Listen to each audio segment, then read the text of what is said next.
분당에 처음 올라오신 분도 있을 것 같은데 좌우에 보면 트리가 있죠.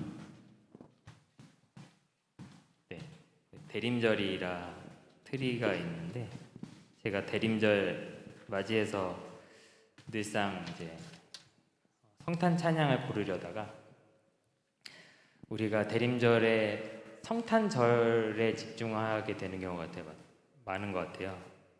사실은 예수님께 집중했으면 좋겠다는 마음이 들더라고요. 그래서 이 곡을 뽑았는데 우리 함께 예수 그 이름 함께 찬양하면서 주님을 생각하며 나아가도록 하겠습니다.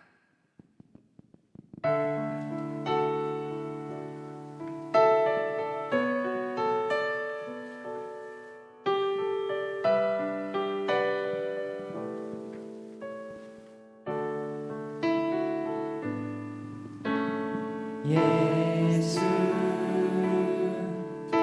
그 이름 나는 말할 수 없네. 그 이름 속에 있는 비밀을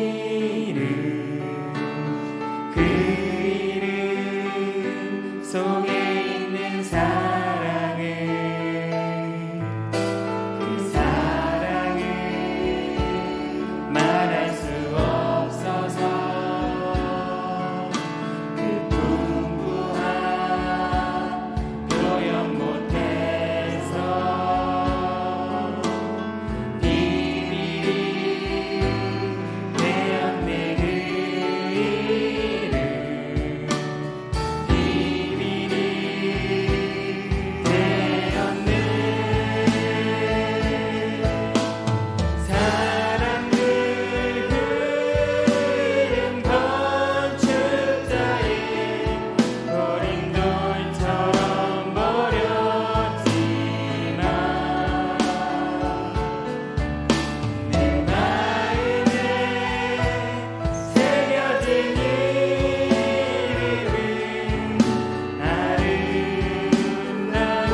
우리를 위하시며 우리를 사랑하시는 그 살아계신 하나님을 만나고 그 하나님께 영광을 올려드리는 은혜의 예배 되시기 바랍니다.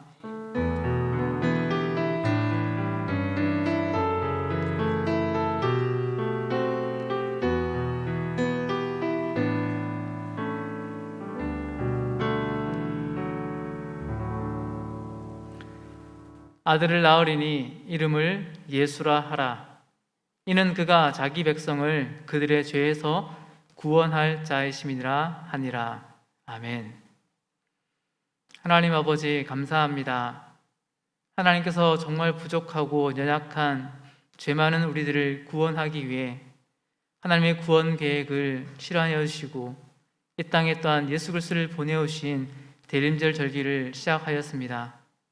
하나님께서 우리를 사랑하시는 그 사랑과 또 은혜를 우리가 매일매일 새롭게 발견하고 깨닫게 하여 주시고 하나님과 함께 살아가는 것이 또 하나님 앞에 예배하는 것이 우리에게 참 기쁨이며 감사의 제목들이 되게 하여 주시옵소서. 하나님 아버지, 이 시간 주님의 그 은혜를 의지하여 하나님 앞에 예배합니다. 하나님 우리 가운데 찾아와 주시고 우리를 만나 주시고 하나님을 경험하는 그 은혜를 누리는 복된 예배 되게 하여 주시옵소서. 하나님 우리에게 말씀하여 주시옵소서. 그 말씀을 듣고 그 말씀을 붙잡고 하나님과 함께 호흡하며 살아가기를 소망합니다. 하나님 그 은혜를 우리 모두에게 허락하여 주시옵소서. 이 예배 가운데 함께 하실 하나님을 소망하며 모든 말씀을 예수 그리스도의 이름으로 기도드리옵나이다. 아멘.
나를 사랑하는 주님, 나를 위해 죽으시고 부활 승천하시어서 나의 주 다시 한번 나를 사랑하는 주님, 나를 사랑하는 주님, 나를 위해 죽으시고 부활 승천하시어서 나의 주가 되셨네.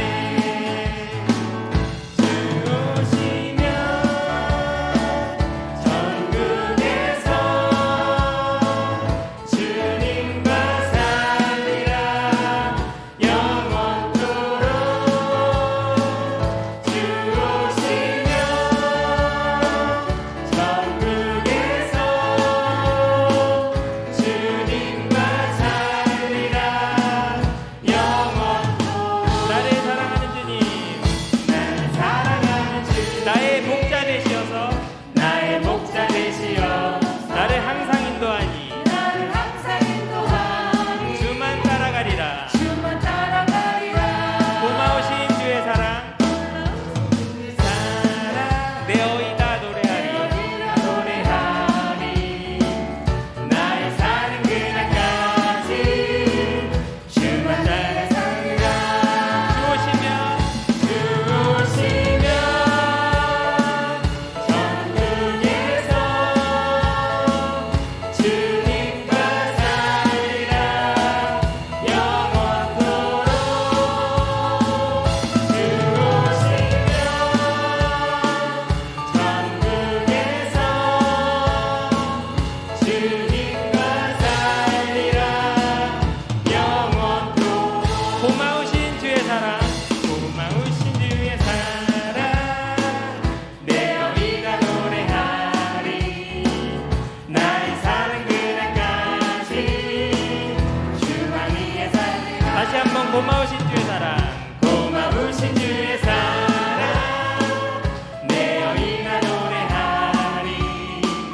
나의 사는 그날까지 주만 위해 살리라. 아멘. 주 오시면 천국에서 주님과 살리라 영원토록.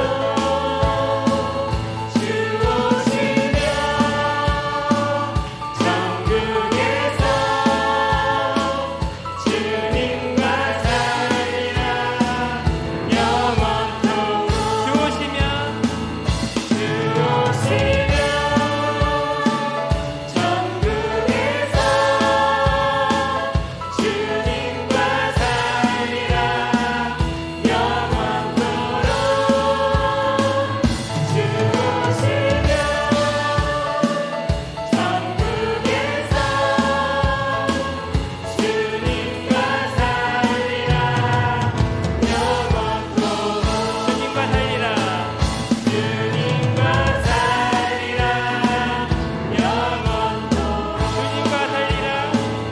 주님과 살리라 영원토록. 우리를 사랑하신 주님께 우리 영광의 박수 올려드립니다. 아멘.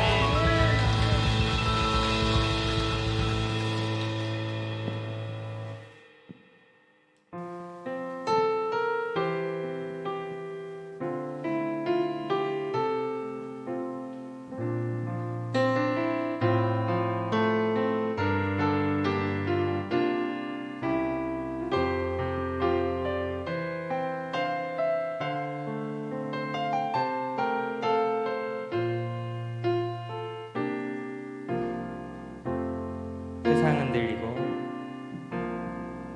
세상은 들리고 사람들은 변하여도 나는 주를 섬기리. 주님의 사랑은 영원히 변하지 않네. 나는 주를 신뢰해. 오직 믿음으로 오직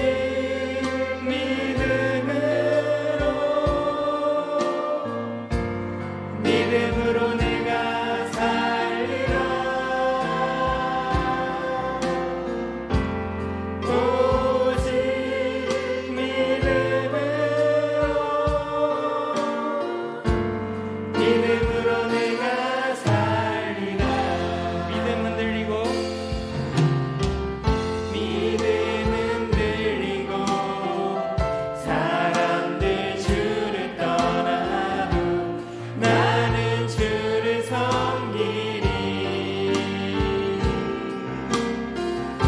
주님의 나라는 영원히 쇠하지 않네. 나는 주를 신뢰해. 오직 믿음으로 오직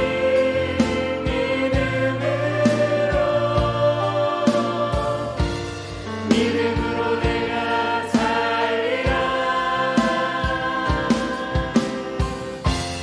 오직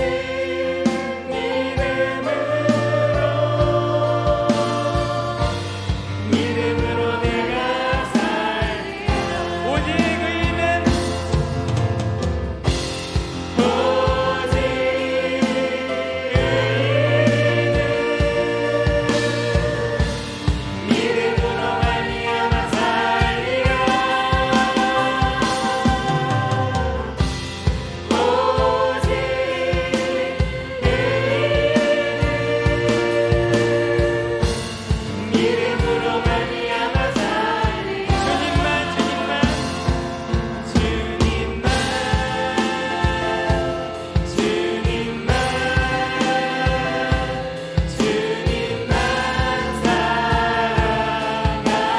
사랑하리. 아멘.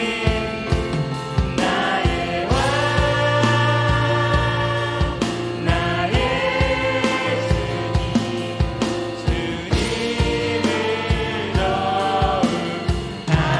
더욱 알기 원해. 나 주님께 오직 주께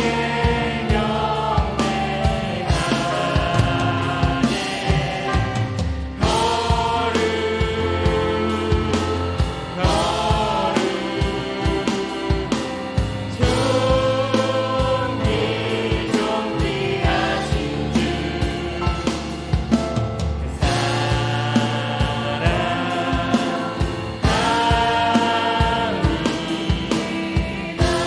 우리 두 손을 들고 주님만 주님만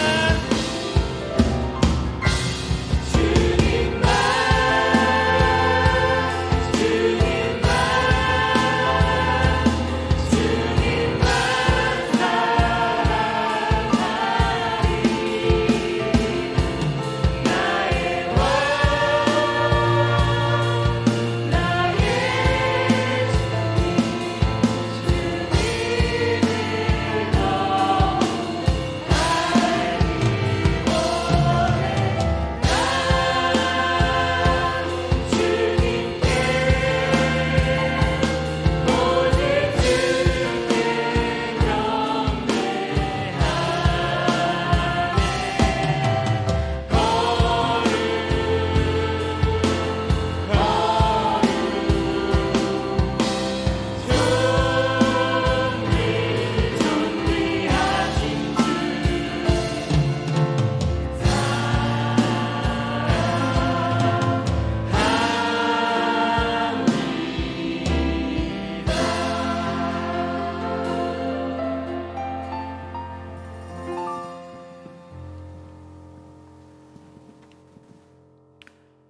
공형기 집사님 대표 기도하겠습니다.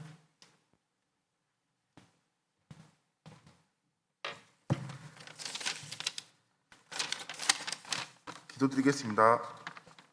아버지 하나님 감사합니다. 거룩한 주일 하나님 앞에 나와 예배드리기에 인도하여 주시니 감사드립니다.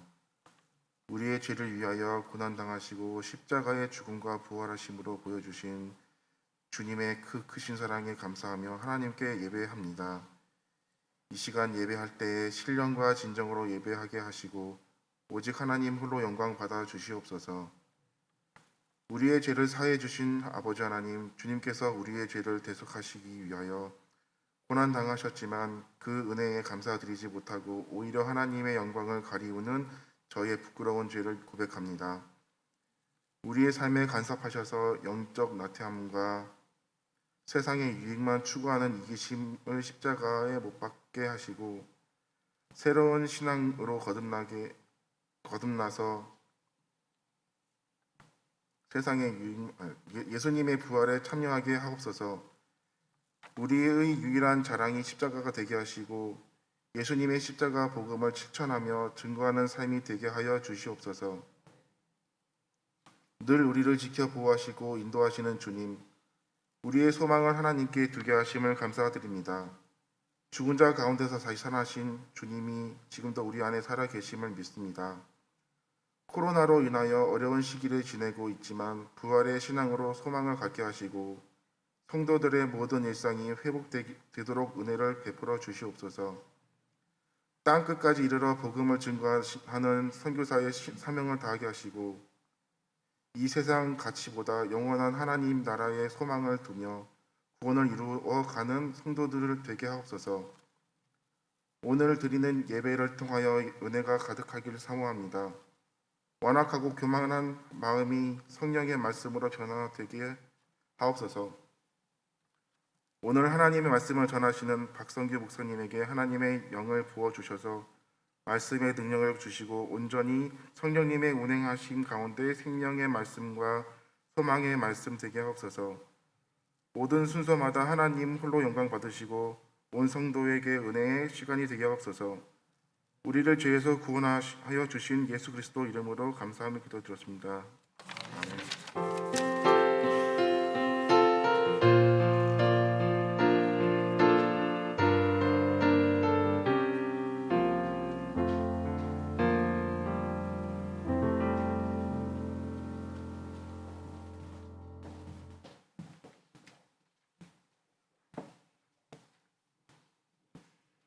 하나님 말씀 함께 보겠습니다. 하나님의 말씀은 마태복음 5장 43절에서 45절 말씀입니다. 신약 성경 7면에 있는 마태복음 5장 43절에서 45절까지의 말씀입니다. 말씀을 찾아서 저와 여러분이 함께 말씀을 읽겠습니다.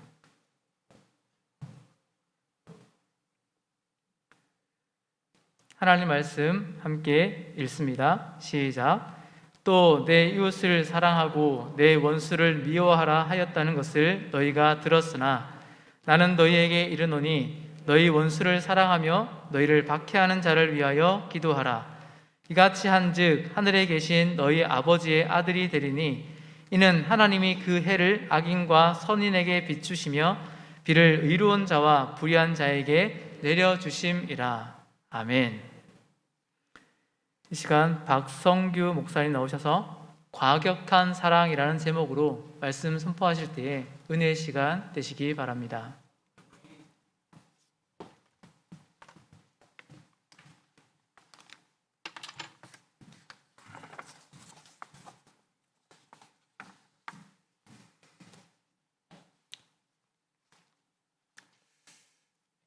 영화 중에 패션 오브 크라이스트라는 영화 한 번쯤은 다 보셨을 것입니다. 예수님의 순환에 관한 영화죠. 혹시 안 보신 분이 계시면 꼭 한 번씩은 보셨으면 좋겠습니다. 많은 성도님들께서 이 영화를 보시고 다들 이렇게 눈물을 흘리셨어요. 저도 그 영화를 보면서 한 가지 강하게 기억나는 장면이 있는데 마지막 장면이었습니다. 예수님께서 십자가에서 운명하실 때에 하늘에서 눈물 한 방울이 떨어지는 장면입니다. 기억나시는 분들 기억나실 텐데요. 그 눈물 한 방울이 땅에 떨어지자마자 땅이 막 진동을 하고 갈라지죠. 이 감독이 하나님과 온 천국이 아파하고 흐느끼는 순간을 묘사했던 장면인 것 같습니다. 성경에도 실제로 그런 말씀이 나오죠. 십자가에서 운명하실 때 땅이 갈라지고 많은 죽은 자들이 일어났다는 말씀이 있습니다. 무엇이 아버지의 마음을 그렇게 뒤흔들었을까요? 인간적인 관점에서 보아도 아들이 억울하게 죽임을 당하는 것은 너무 슬픈 일입니다. 그런데 우리 주님은 십자가에서 운명하실 때에 원수들이 비웃고 조롱하는 가운데 이렇게 말씀하십니다. 아버지, 저 사람들을 용서하여 주십시오. 저 사람들은 자기네가 무슨 일을 하는지 알지 못합니다. 상상을 한번 해보십시오. 아버지 품에 있었던 친아들이 오늘날 원수의 손에 죽임을 당하고 있는데 그 아들이 하는 말이 아버지, 제가 너무 고통스럽습니다. 제발 저 원수들에게 보복을 해주십시오. 말도 아니고 오히려 아빠, 아버지, 저 사람들은 너무 몰라서 그렇습니다. 그러니 저들을 용서해 주십시오 라고 한다면 그 부모의 심정이 어떻겠습니까? 사람의 부모가 그것을 감당할 수 있을까요? 부모의 마음은 미어질 것입니다. 너무나 무너질 것입니다. 이것은 너무나 형언할 수 없는 아픔입니다. 하나님의 아들이 하나님 아버지께 아버지 간절히 구하건대 저들에게 보복하지 말아 주십시오.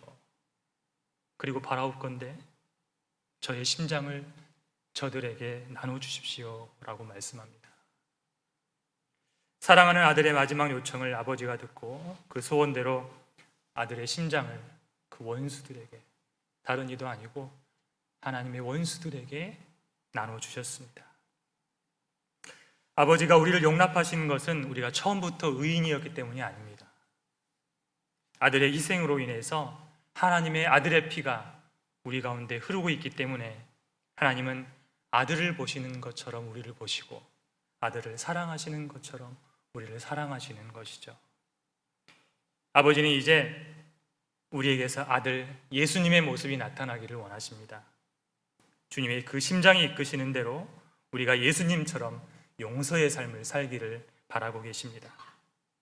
사람도 자식의 심장을 이식받은 사람이 점점 그 사람의 행동에서 자식의 모습이 나타날 때에 그 사람에게 애착이 가는 것은 당연한 일이 아니겠습니까? 하나님도 아들 예수의 심장을 이식받은 사람이 점점 자신의 아들의 모습을 닮아간다면 친아들을 본 것처럼 기뻐하실 것입니다. 우리 안에서 예수님의 심장이 왕성하게 뛰고 예수님의 사랑이 우리에게서 한없이 흘러나오기를 소망합니다. 그래서 우리가 더욱 예수님의 모습을 닮아가고 아버지의 사랑을 입고 아버지의 안식 안에 들어가기를 소망합니다. 예수님께서 삶으로 보여주신 가장 큰 메시지는 용서입니다. 그것도 원수에 대한 용서입니다. 예수님은 그 용서를 통해서 많은 죄인들을 하나님의 품으로 인도하셨습니다. 그런데 용서가 쉽지 않습니다. 이 용서는 보통 사랑보다 더 과격하고 격렬한 사랑입니다. 그렇기 때문에 쉽지 않은 사랑입니다. 저는 이 용서에 있어서 부끄러운 기억이 있습니다. 전주에 처음으로 이사를 갔었을 때 일인데요. 굉장히 어려움이 좀 있었어요. 행정적으로도 그렇고. 전주를 전혀 몰랐기 때문에 좀 도움이 필요했습니다. 그래서 전주에 거주하고 있던 유일한 지인이었던 분에게 도움을 좀 요청을 했어요. 전화를 걸어가지고 이런 문제가 있으니까 좀 도와주세요 라고 했는데, 그냥 과거에 친분이 있었던 분이기도 했고 그래서 흔쾌히 도와주실 줄 알았습니다. 그런데 굉장히 냉정하게 대하는 거예요. 쌀쌀맞게 전화를 받고 처음부터 끝까지 계속 나는 모른다, 못 도와주겠다 이렇게 일관적으로 말을 하더라고요.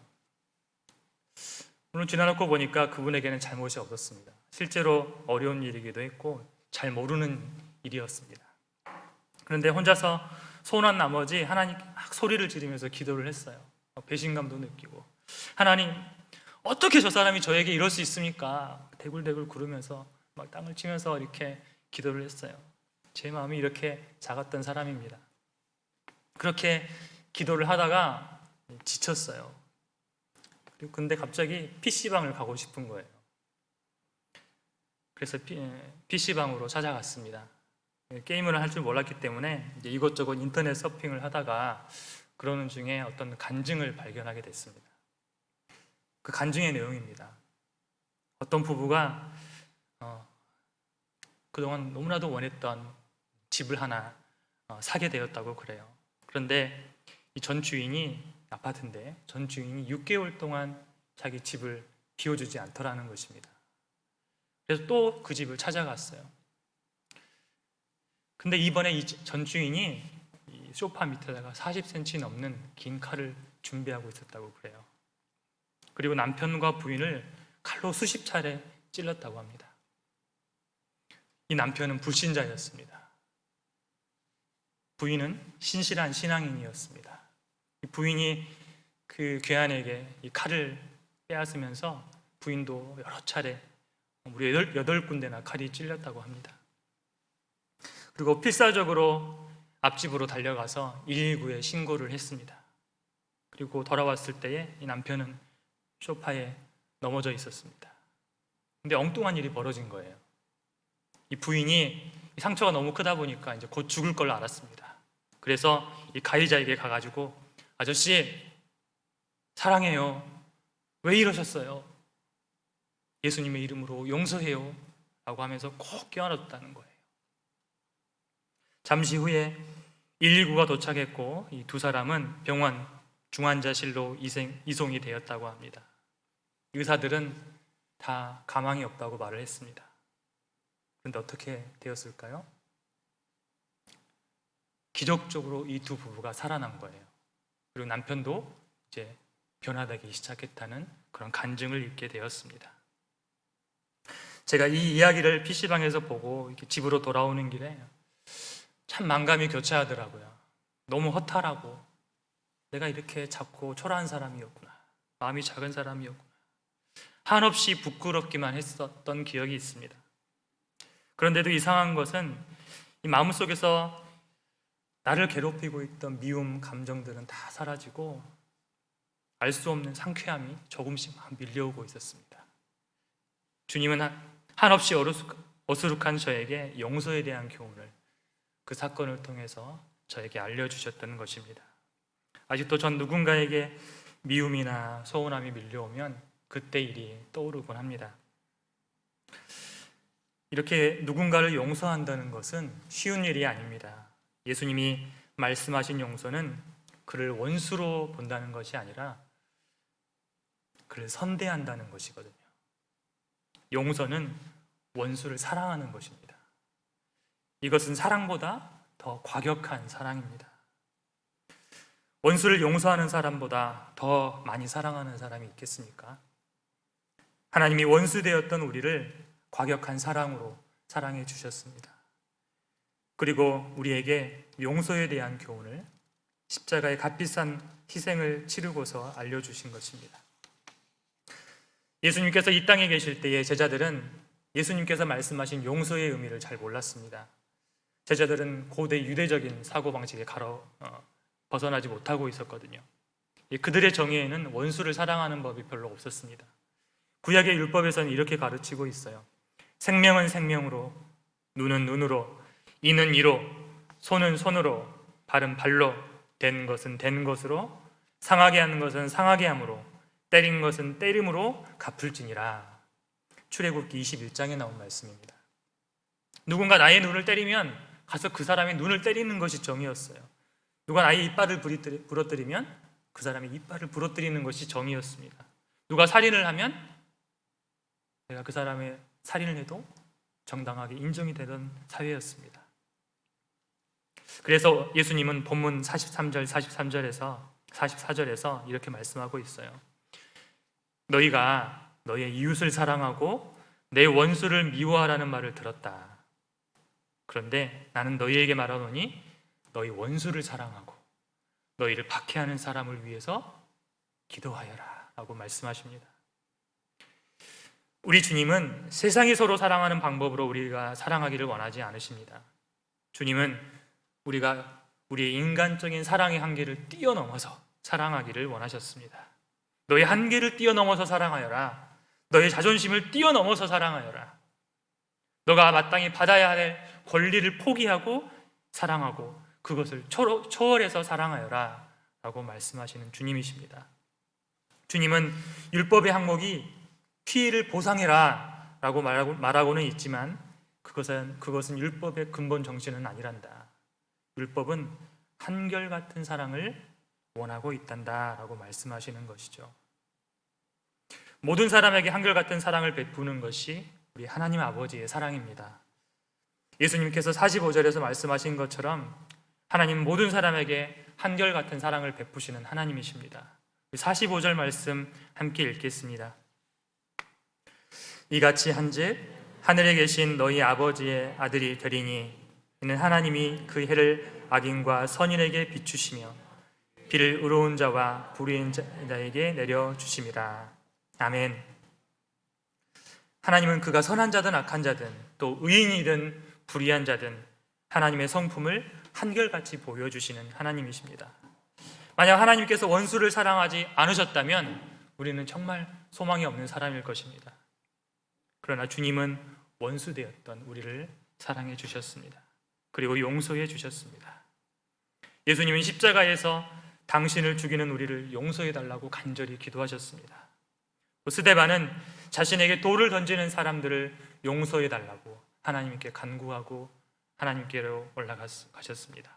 또 우리 믿음의 선배들은 자신에게 총구를 겨누며 신사참배를 강요하는 사람들에게 하나님께 이들을 용서해 달라고 기도하고 기꺼이 죽음을 택했습니다. 이처럼 용서는 목을 겨누는 칼끝에서 사랑하는 것입니다. 조르주르고의 판화 작품 중에 예수님에 대한 그림이 있습니다. 거기에 설명해 보면 이런 말이 있습니다. 의인은 향나무 같아서 그를 찍는 도끼날에도 향을 풍긴다, 이런 말이 있습니다. 향나무는 자신을 찍는 도끼날에 향기를 묻히잖아요. 이 말처럼 용서하는 사람은 자신을 공격하는 사람에게도 자신의 선한 상품을 남긴다라는 뜻입니다. 바로 이것이 예수님의 삶이었습니다. 우리도 이렇게 예수님처럼 그리고 믿음의 선배들처럼 인간의 사랑을 초월해서 사랑하기를 소망합니다. 그러한 사랑에는 항상 선한 결과가 따르게 되어 있습니다. 사랑의 나눔이라는 혹시 CCM 찬양 아십니까? 떼제 공동체나 가톨릭 미사에서도 종종 부르는 곡인데요. 사랑의 나눔 있는 곳에 하나님께서 계시도다. 사랑의 나눔 있는 곳에 하나님께서 계시도다. 이 찬양입니다. 가사 내용대로 사랑의 나눔이 있는 곳에 하나님께서 계십니다. 그렇기 때문에 반드시 사랑의 결과가 나타나게 되어 있습니다. 우리 성도들에게는 믿음의 능력이 있지요. 이 능력은 사랑으로서 나타나는, 역사하는 믿음을 통해서, 그러니까 이 능력은 사랑으로서 역사하는 믿음을 통해서 나타납니다. 주님은 마가복음 11장 23절에서 이렇게 말씀하셨습니다. 하나님을 믿으라. 내가 진실로 너희에게 이르노니 누구든지 이 산더러 들리어 바다에 던져지라 하며 그 말하는 것이 이루어질 줄 믿고 마음에 의심하지 아니하면 그대로 되리라. 그러므로 내가 너희에게 말하노니 무엇이든지 기도하고 구하는 것은 받은 줄로 믿으라. 그리하면 너희에게 그대로 되리라. 아멘. 우리에게 이런 믿음의 능력이 있음을 믿으십니까? 그렇습니다. 우리에게는 분명히 이러한 믿음의 능력이 있습니다. 우리 믿음의 선배들이 수없이 많이 이 말씀을 증명해 보이셨습니다. 그런데 예수님께서 그 다음 구절에 바로 이어서 이 말씀을 말씀하십니다. 서서 기도할 때에 아무에게나 혐의가 있거든 용서하라. 그리하여야 하늘에 계신 너희 아버지께서도 너희 허물을 사하여 주시리라. 아멘. 원어 성경에는 앞문장과 이 두 문장 사이에 접속사가 붙어 있습니다. 그래서 이렇게 되는 거예요. 그러나 서서 기도할 때에 아무에게나 혐의가 있거든 용서하라 라고 말씀하시는 거예요. 즉 우리의 믿음의 능력은 용서하는 것과 관련이 있다라는 말씀입니다. 우리의 믿음의 기도가 역사하지 않을 때는 내가 누군가 원수 맺고 있지는 않은지, 내가 용서하지 못하고 있지는 않은지 점검해 봐야 한다는 뜻입니다. 타인을 용서하는 사람은 하나님께서 그 사람의 허물도 용서하십니다. 우리가 늘 주기도문에서 기도하잖아요. 나에게 죄 지은 사람을 용서하여 주는 것처럼 나의 죄를 용서해 달라고 늘 기도하고 있습니다. 때문에 우리가 남을 용서하지 않으면서 하나님께 용서를 구하는 것은 모순입니다. 하나님의 용서는 용서하는 자에게 나타납니다. 그리고 당연히 하나님께서 함께 하시기 때문에 그 사람에게는 그 용서의 결과가 나타나게 되어 있습니다.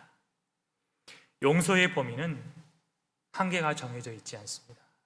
원수라고 할지라도 회개하고 돌아온다면 우리는 용서해야 됩니다. 이런 사람에게 믿음의 능력이 나타납니다. 언젠가 오른교회에 제가 방문해서 들었던 이야기가 있습니다. 근래까지 다니엘 기도회를 했던 곳이 오륜교회죠. 오륜교회 예배를 드리면서 들었던 이야기인데, 한 선교사님이 오셔서 말씀을 전하셨습니다. 거기서 용서에 대한 기가 막힌 어떤 이야기를 들었습니다. 그 선교사님이 활동하시는 곳은 선교하기에 굉장히 매우 위험한 곳이었다고 합니다. 그런데 선교하다가 안타깝게도 그 일행 중에서 프렌치 목사님이라는 분이 괴한에게 칼에 찔려서 숨을 거두시고 말았다고 해요. 그래서 이 선교팀이 다급하게 경찰에 연락을 했습니다. 좀 빨리 좀 와주시라고. 한 사람이 죽었다고요. 그런데 그곳이 얼마나 위험한 곳인지 경찰은 우리 못 가겠습니다. 너무 위험합니다 라고 대답을 했다고 합니다. 그래서 이번에는 119에 전화를 한 거예요. 좀 제발 좀 와달라고. 그런데 119에서도 역시 위험해서 못 오겠다고 응답을 했다고 합니다. 그래서 할 수 없이 수소문을 해서 차 있는 성도님들의 부탁을 해서 그 차를 불러다가 목사님을 이제 태우고 갔다고 합니다. 그리고 모두가 목사님을 위해서 기도했다고 합니다. 그런데 놀랍게도 1시간 뒤에 이 프렌치 목사님이 살아나신 거예요. 죽었다 살아나는 것도 놀라운데, 이 살아나신 목사님께서 깨어나자마자 우리는 용서해야 됩니다. 우리는 용서해야 됩니다 라고 말씀하셨다는 거예요. 그래서 온 교회가 미처 그 죄인이, 그 괴한이 회개하기도 전에 먼저 용서를 선포했다고 합니다. 뒤늦게 이제 경찰이 찾아왔어요. 살인자를 찾아주겠다고 찾아온 겁니다. 그런데 교회는 그 살인자를 용서한다고 말을 했습니다. 그러자 경찰들이 당신들은 언제까지 그렇게 어리석은 행동을 할 것입니까? 라고 핀잔을 했다고 합니다. 그때 교회가 아닙니다. 그는 살인자가 아닙니다. 보십시오. 프렌치 목사님이 살아나 있지 않습니까? 하면서 대답을 했다고 합니다. 우리는 그를 용서합니다 라고 대답을 했다고 합니다. 그날 살아난 프렌치 목사님은 칼의 상처 때문에 수면제를 먹고 다시 잠에 들었다고 합니다. 그리고 그 다음 날은 부활주일이었습니다. 그런데 교회에서는 설교를 할 필요가 없었다고 그래요. 왜냐하면 다시 살아난 그 프렌치 목사님이 그 현장에 와 계셨기 때문입니다. 그리고 놀라운 사실은 그의 몸에는 칼자국조차 다 사라지고 없었다고 합니다. 그러면 그 살인자는 어떻게 되었을까요? 잡혔습니다. 어디서 잡혔을까요? 그는 그날 집회에 참석했다고 합니다. 어떻게 됐는지 보려고 참석했겠죠. 그리고 그곳에서 예수님을 영접한 거예요. 뿐만 아니라 그 살인자는 신학을 공부해서 목사님이 되었다고 합니다. 누군가의 용서가, 또 교회의 용서가 하늘의 매임을 풀어버린 것입니다. 그 과격한 사랑이 죽은 자를 일으키고 살인자를 목사로 만든 것이죠. 저는 이러한 사랑과 용서의 기적이 선교지에서만 일어나는 일이 아니라고 생각합니다. 예수님께서 보여주신 세상과 다른 사랑, 그 사랑의 나눔이 있는 곳에 하나님의 기적이 나타날 줄을 믿습니다. 하나님의 기적을 가로막는 여러 가지 요소 중에 하나가 바로 용서치 못함입니다. 우리가 누군가를 용서하면 나뿐만 아니라 그 사람도 하나님의 치료를 받게 될 것입니다. 피해자가 가해자를 용서해주면 가해자도 살 수 있는 것입니다. 그리고 용서는 육체의 문제뿐만 아니라 영혼의 문제까지도 해결하게 될 것입니다. 용서는 우리 믿음의 기적을 일으키는 기초가 됩니다. 원수를 용서한다는 것은 보통의 사랑보다 더 격렬한 사랑입니다.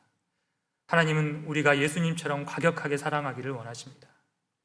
십자가의 현장은 하나님께서 온 인류를 용서하신 사랑의 현장이었습니다. 그 과격한 사랑의 현장에 어떤 일이 일어났습니까? 무덤이 열리고 죽은 자들이 살아나는 역사가 있었잖아요. 모든 기적의 기초에는 이처럼 하나님의 과격한 사랑, 용서가 있었습니다. 그 용서의 삶을 이어가는 사람들에게도 당연히 믿음의 역사들이 나타나게 될 줄로 믿습니다. 용서는 용서한다고 입으로 선언하는 것만이 용서가 아닙니다. 우리 안에 원수 같은 감정들을 몰아내는 것이 용서의 시작입니다. 우리 안에 특정인을 향한 미움이 없을지라도 내 안에 알지 못하는 악감정이 있을 때는 내 마음에 용서의 기름을 발라야 될 때입니다. 우리 안에 악감정이나 쓴뿌리, 쓴 감정은 영적인 콜레스테롤과 같습니다. 하나님의 아들의 피가 순환하지 못하게 막는 방해 요소라는 뜻이죠. 우리는 하나님의 아들의 생명을 받은 사람들입니다. 하나님의 아들의 심장이 우리 안에서 왕성하게 뛰게 하기 위해서는 용서로 우리의 마음을 치료하는 일이 먼저 있어야 합니다. 어떤 치료가 다 마찬가지듯이 다 괴롭고 힘든 일입니다.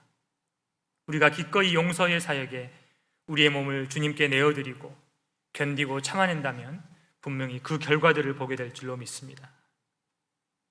서운한 감정이 내 마음에 가득할 때에, 미움이 가득할 때에 용서하기가 쉽지 않습니다.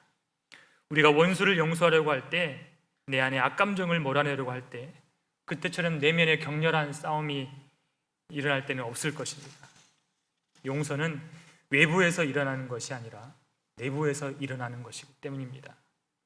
누군가를 미워하거나 증오하거나 대적할 때 상대방은 외부에 있는 것이 아니라 내 안에 그의 형상으로 자리 잡게 됩니다.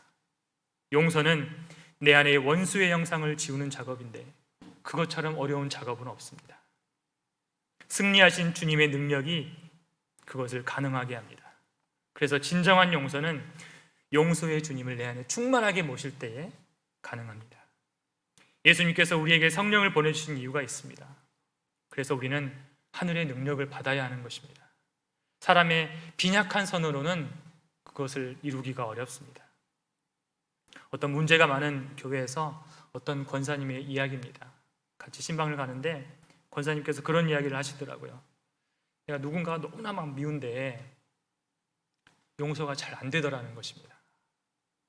그래서 그 사람을 용서하기 위해서 금식 기도를 하셨다고 합니다. 그랬더니 용서가 되더라는 고백을 하셨습니다. 우리는 어렵지요. 용서하는 것이 너무나 어렵습니다. 세상의 사랑은 낭만적인 것인지 몰라도, 쉽고 달콤한 것인지는 몰라도 예수님이 말씀하신 용서는 자아의 죽음을 수반합니다. 하지만 우리가 못하는 것을 주님께서 하셨습니다. 주님은 우리에게 용서의 능력을 주시는 분이십니다. 그러면 우리가 무엇을 구해야 될까요? 바로 용서의 은사입니다. 스데반도, 믿음의 선배들도 성령으로 충만하지 않았다면 아마 그 유혹에 굴복했을지 모릅니다. 우리는 미움이 찾아올 때, 때로는 사랑이 식어졌을 때 성령의 능력을 구해야 합니다. 우리는 미움과 원망의 순간마다 용서의 은사를 구하며 하나님이 원하시는 대로 과격하게 사랑하기를 소망합니다. 깊은 아픔을 경험한 사람은 더 깊이 사랑할 수 있습니다. 주님은 우리 아픔을 통해서 우리의 사랑의 폭을 더 넓게 확장시키시는 분이십니다. 주님은 이제 우리가 사랑으로 일어서기를 원하십니다. 그리고 주님의 사랑의 왕국에서 왕노릇하며 다스리기를 원하십니다. 이런 말이 있어요. 적게 사랑하는 사도보다 많이 사랑하는 집사가 더 높다. 아무리 예수님의 사도라고 할지라도 더 많이 사랑하는 사람보다 더 위대할 수 없다는 말입니다.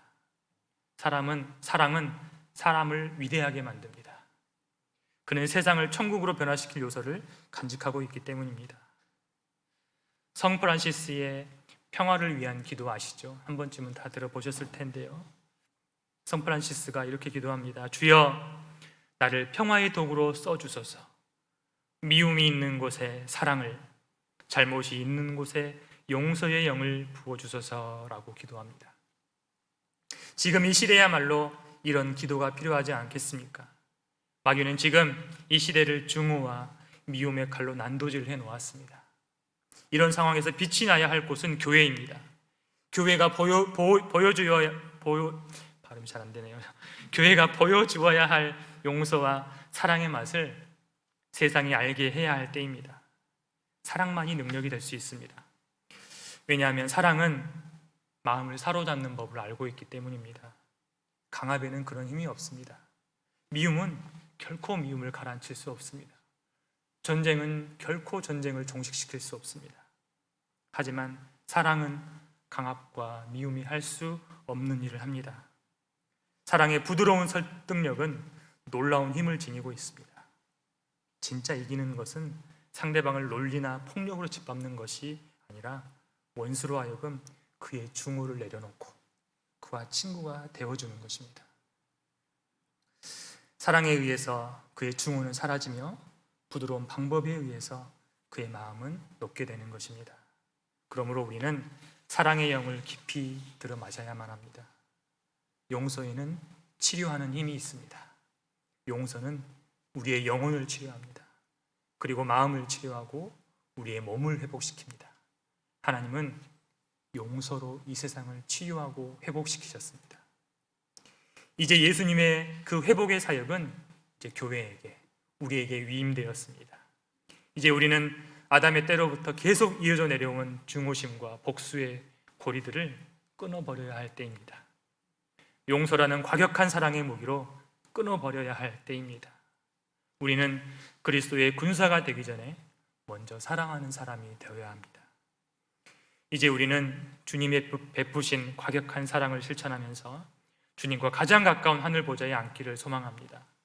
중후와 미움으로 신음하는 이 땅의 모든 아픔을 과격한 사랑으로 치료해가는 평화의 사도가 되시기를 예수님의 이름으로 간절히 소망합니다. 기도하시겠습니다. 참 좋으신 하나님, 원수되었던 우리를 뜨겁게 사랑해 주셔서 감사합니다. 매일의 삶을 주님의 은혜로 살고 있는 우리들입니다. 감사합니다. 이제는 우리도 주님의 가셨던 용서의 길을 가려고 합니다. 주님의 마음을 우리에게 주시옵소서. 사람에 대한 원망과 미움 때문에 삶의 위기를 당하기도 합니다. 그때마다 주님의 용서를 기억하며 주님께 구하게 하여 주시옵소서. 우리가 하나님의 과격한 사랑을 배우게 하여 주시옵소서. 주님의 교회들을 평화의 도구로 써 주시옵소서. 미움이 있는 곳에 사랑을, 잘못이 있는 곳에 용서의 영을 부어 주시옵소서. 원수되었던 우리를 십자가의 피로 용서하신 우리 주 예수님의 이름으로 기도드립니다. 아멘.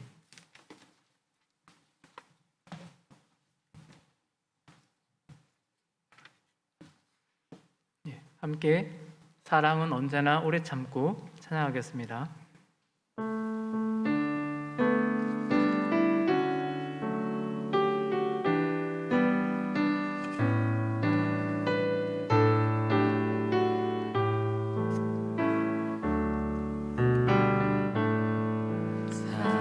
사랑은 언제나 오래 참고 사랑은 언제나 온유하며 사랑은 시기하지 않으며 자랑도 교만도 아니하며 사랑은 무례히 행치 않고 사랑은 무례히 행치 않고 자기의 유익을 굳지 않고 사랑은 성내지 아니하며 진리와 함께 기뻐하네. 사랑은 모든 것 감싸주고 바라보이고 참아내며 사랑은 영원토록 변함없네.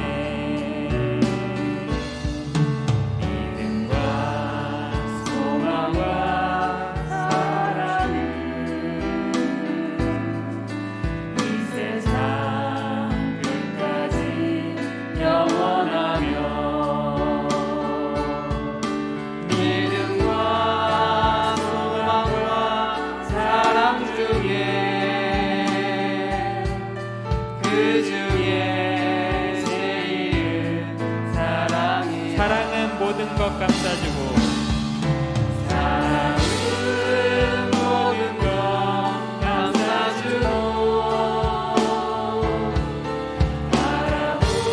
바라보기를 꼭 참아내며 사랑은 영원토록 변함없네. 믿음과 소망과 사랑은 이 세상 끝까지 영원하며 믿음과 사랑과 사랑 중에 그 중에 제일은 사랑이라 그 중에 제일은 사랑이라. 그 중에 제일은 사랑이라.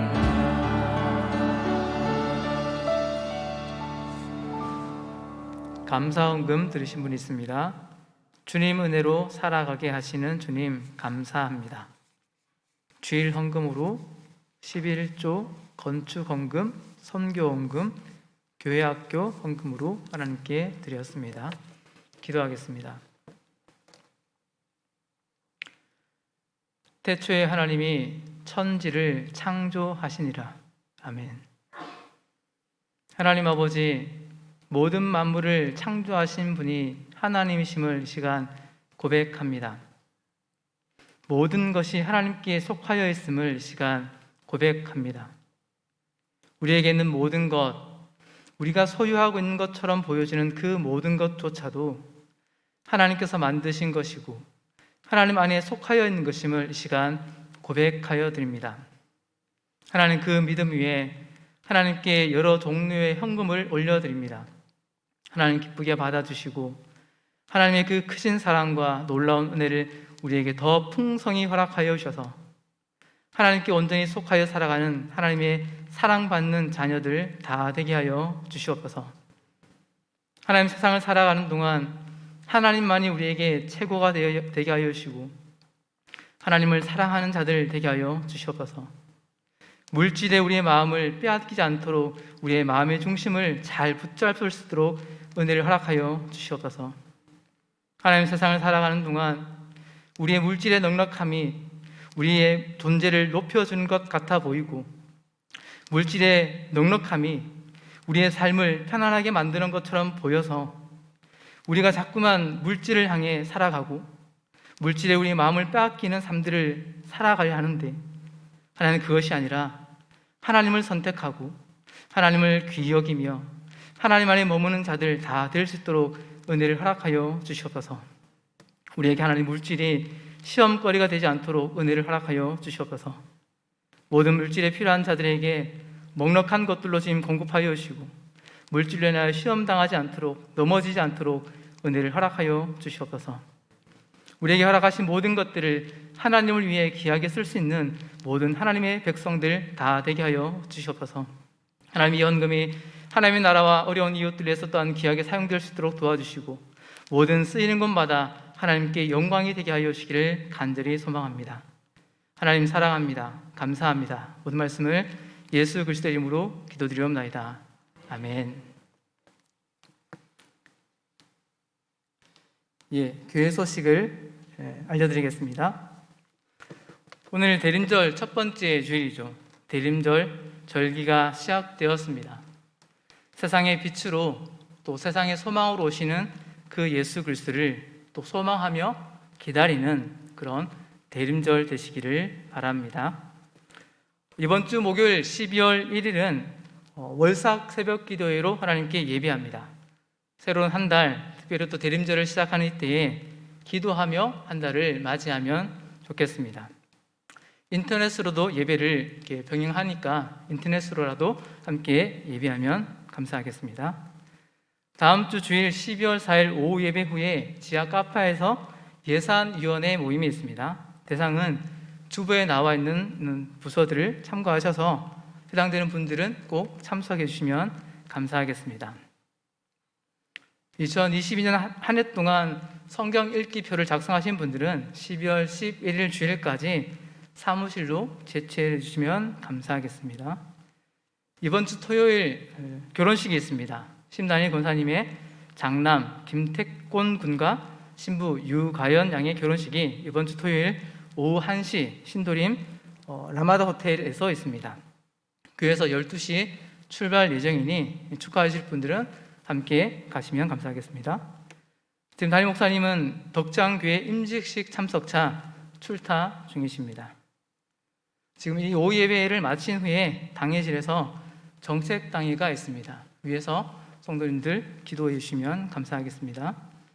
다른 내용들은 주배 내용들을 보시고 참고해 주시면 감사하겠습니다. 우리 옆에 계신 분들과 함께 인사하겠습니다. 과격하게 사랑합니다. 사랑합시다 아닙니다. 사랑합니다. 사랑하시기 바랍니다. 우리 함께 일어나서 감사하여 주님의 사랑 찬양하고 박성규 목사님 축도로 예배를 마치겠습니다.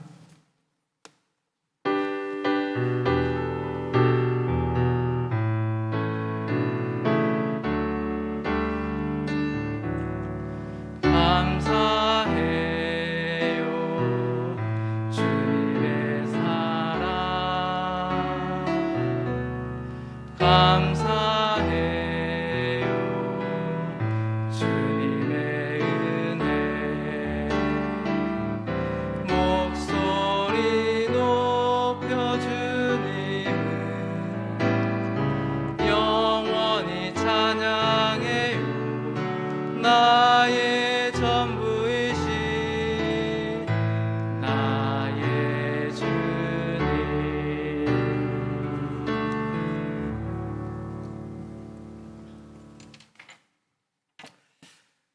지금은 우리 주 예수 그리스도의 은혜와 하나님 아버지의 극진하신 사랑과 성령님의 강화 감동 교통하심이 날마다 주님의 용서의 영을 구하며 주님의 과격한 사랑으로 이 땅을 치료해 가기를 소망하는 모든 성도님들 위해와 주님의 교회를 위해 영원히 함께 하시기를 간절히 소망합니다.